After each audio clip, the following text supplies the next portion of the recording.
मेरे सीने में जो जख्म हैं वो फूलों के गुच्छे हैं। हमें पागल ही रहने दो, हम पागल ही अच्छे हैं।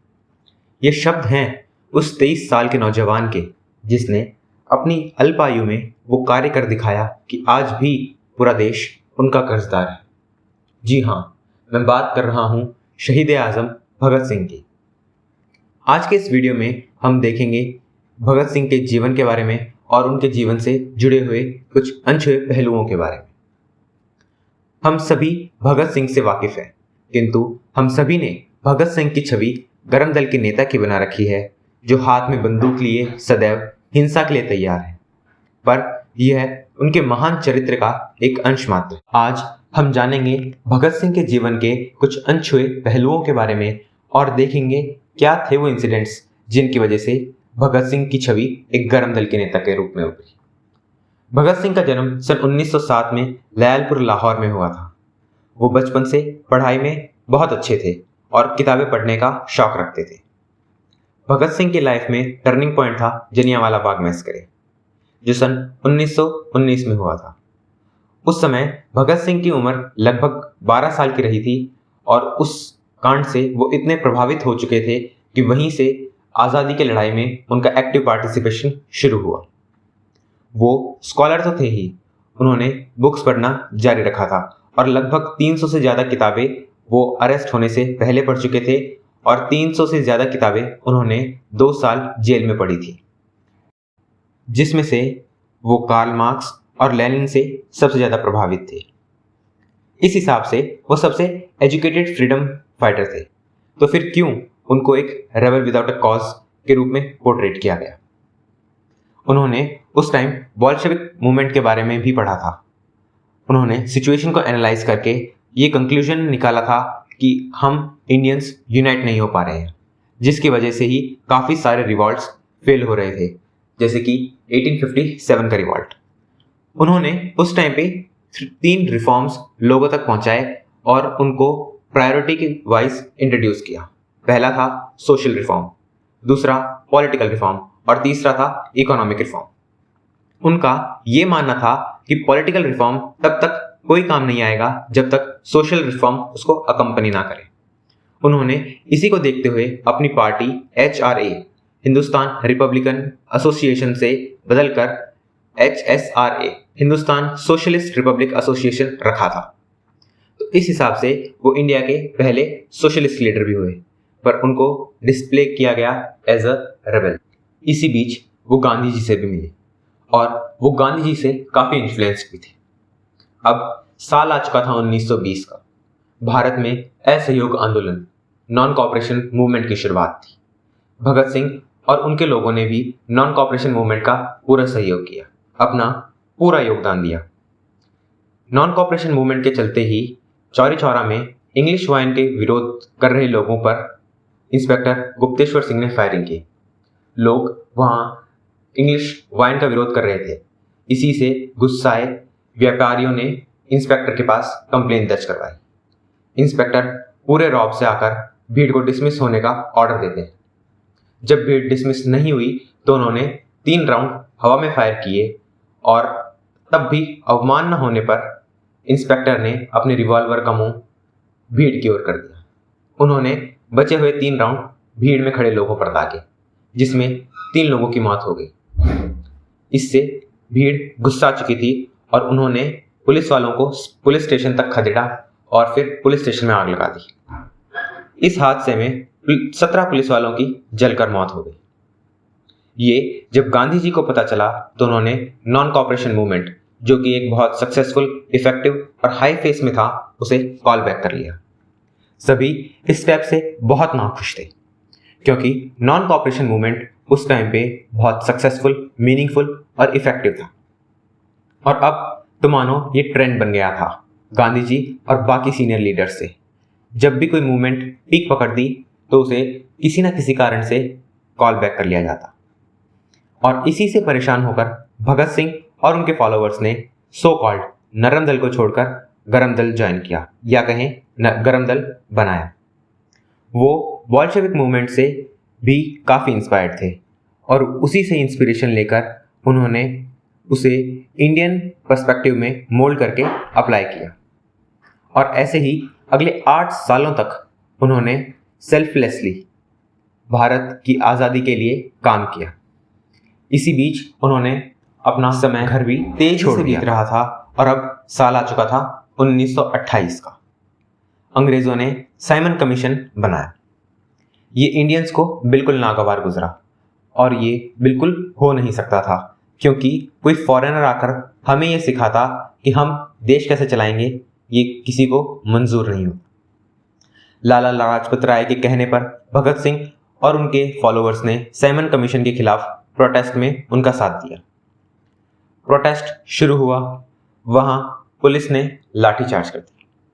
उसमें लाला लाजपत राय बुरी तरीके से घायल हुए और हॉस्पिटल में इलाज के दौरान उनका स्वर्गवास हो गया।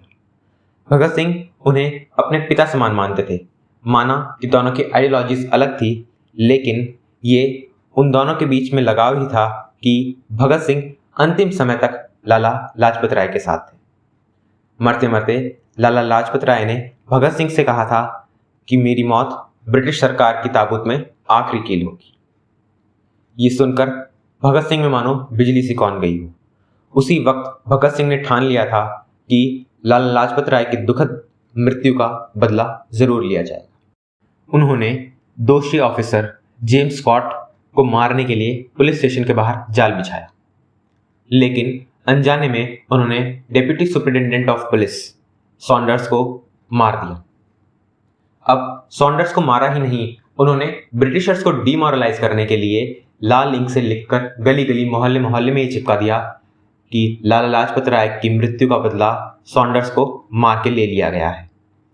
इस इंसिडेंट के बाद भगत सिंह मोस्ट वांटेड हो गए। हर जगह ब्रिटिशर्स उनको ढूंढने में लगे थे। पुलिस हर जगह तैनात थी। रेलवे स्टेशन हो, बस अड्डे हो या शहर से बाहर जाने वाली सड़कें, सभी पर भगत सिंह की तलाश जिंदा या मुर्दा हालत में जारी थी। पर भगत सिंह बहुत शातिर थे। वो कोलकाता भागने में कामयाब हुए। वहां जाकर भी वो शांत नहीं बैठे और आज़ादी की धार को तेज करने में लगे। वहां पर उन्होंने उस समय की ब्रिटिश सरकार की लेबर लॉज के खिलाफ प्रदर्शन में मजदूरों का साथ दिया। वहां वो ब्रिटिश लीडरशिप के सामने हाईलाइट हो गए और मानो ब्रिटिशर्स की आंखों में आ गए। अब ब्रिटिशर्स किसी भी कीमत पर उनको पकड़ना चाहते थे और पहले की तरह इस बार उन्हें किसी जमानत पर रिहा करना या किसी मूल्य के बदले में उन्हें छोड़ना बिल्कुल मंजूर नहीं था। जो रुक जाए उसका नाम भगत सिंह नहीं। ये खबर मिलने के बावजूद भी कि ब्रिटिशर्स उन्हें ढूंढने के लिए ज़मीन आसमान एक कर रहे हैं, उन्होंने प्रोटेस्ट को नहीं छोड़ा और अपने आंदोलन को और तेज किया। तभी उन्होंने फ्रेंच रेवोल्यूशन के टाइम पे सेनेट में एक लो इंटेंसिटी बॉम्ब फेंके जाने के बारे में पढ़ा। वो भी इसी तर्ज पर कुछ करना चाहते थे और उनका ये आइडिया सक्सेसफुल हुआ सन 1929 में 1929 में, जब उन्होंने सेंट्रल असेंबली में एक लो इंटेंसिटी का बॉम्ब फेंका। चारों ओर धुआं ही धुआं था और लहरा रहे थे कुछ पर्चे जिन पर लिखा था, बहरों को सुनाने के लिए धमाका जरूरी है। वे ब्रिटिशर्स पर एक मनोवैज्ञानिक दबाव बनाना चाहते थे। मानो वो वहां से धुएं का फायदा उठाकर भाग जा सकते थे, लेकिन उन्हें पता था कि वो जरूर अरेस्ट होंगे और ब्रिटिशर्स उन्हें भगोड़ा पोर्ट्रेट करके आंदोलन को डिसमिस करने, आंदोलन को भंग करने की कोशिश करेंगे। उस समय उन्होंने मुस्कुराते हुए ये कहा कि आज़ादी के यज्ञ में मुझ जैसे क्रांतिकारियों की आहुति जरूरी है, और अरेस्ट हो गए। उन्हें कोर्ट में पेश किया गया और जैसा अनुमानित था, जज ने हैंग टिल डेथ लिख के पेन की निब तोड़ दी। भगत सिंह को फांसी की सजा सुनाई गई थी और तारीख मुकर्रर की गई थी 24 मार्च 1931। एक नौजवान जिसने ब्रिटिश हुकूमत को हिलाकर रख दिया था और आज़ादी के लिए खुद की कुर्बानी देने को तैयार था, उसका किसी नेता ने साथ नहीं दिया। जैसे ही ये खबर गांवों तक पहुंची, लाहौर जेल के बाहर भीड़ इकट्ठा होने लगी, जिससे घबराकर जेल प्रशासन ने 23 मार्च शाम को ही भगत सिंह, सुखदेव और राजगुरु को फांसी देने का फैसला लिया। तीनों का अंतिम संस्कार जेल में ही मुकर्रर किया गया था, लेकिन जेल से धुआं उठता देख भीड़ जेल में ना घुस जाए, इस ख्याल से तीनों क्रांतिकारियों के पार्थिव शरीर को जेल की पीछे वाली दीवार तोड़कर ट्रक में भरकर सरयू किनारे लेकर जाया गया। जब लोगों को इसकी भनक लगी और वह वहां पहुंचे तो अंग्रेज तीनों के अध जले शवों को छोड़कर भाग गए। ये प्रभाव था भगत सिंह का कि फांसी के बाद जेल अधिकारी ने शवों की शिनाख्त करने से मना कर दिया था। बाद में ये काम एक असिस्टेंट ने पूरा किया। अगले दिन सुबह जब तीनों क्रांतिकारियों के शव उनके परिवार लेकर आए तो सभी की आंखें नम हो गई थी और मन में बदले की चिंगारी सुलग चुकी थी। और ये भगत सिंह जैसे क्रांतिकारियों का ही बलिदान था कि सन 1947 में हमें आज़ादी मिली। तो क्या अब भी आप लोगों को लगता है कि भगत सिंह सिर्फ एक हिंसक क्रांतिकारी थे? क्यों आज भी उन्हें इतिहास में वो तरजीह नहीं दी जाती जिसके वो हकदार हैं? क्यों आज भी दिल्ली यूनिवर्सिटी में उन्हें एक रेवोल्यूशनरी टेररिस्ट बताया जाता है? क्यों देश के बापू और चाचा जी के आगे भगत सिंह की कुर्बानी को भुला दिया जाता है? ये सवाल अब मैं आपसे पूछता हूँ। इन्हीं सवालों के साथ आपसे इजाज़त चाहूँगा और फिर मुलाकात होगी किसी ऐसे ही संस्मरण को याद करते हुए, इतिहास के कुछ अनछुए पन्नों को पलटते। अगर आप भी किसी संस्मरण पर या किसी टॉपिक पर वीडियो देखना चाहते हैं तो आप कमेंट करके बता सकते हैं। आज के लिए इतना ही। अगर अच्छा लगा ये वीडियो तो लाइक और शेयर करें इस वीडियो को, और ऐसे ही वीडियोस देखते रहने के लिए चैनल को सब्सक्राइब करें। धन्यवाद। जय हिंद।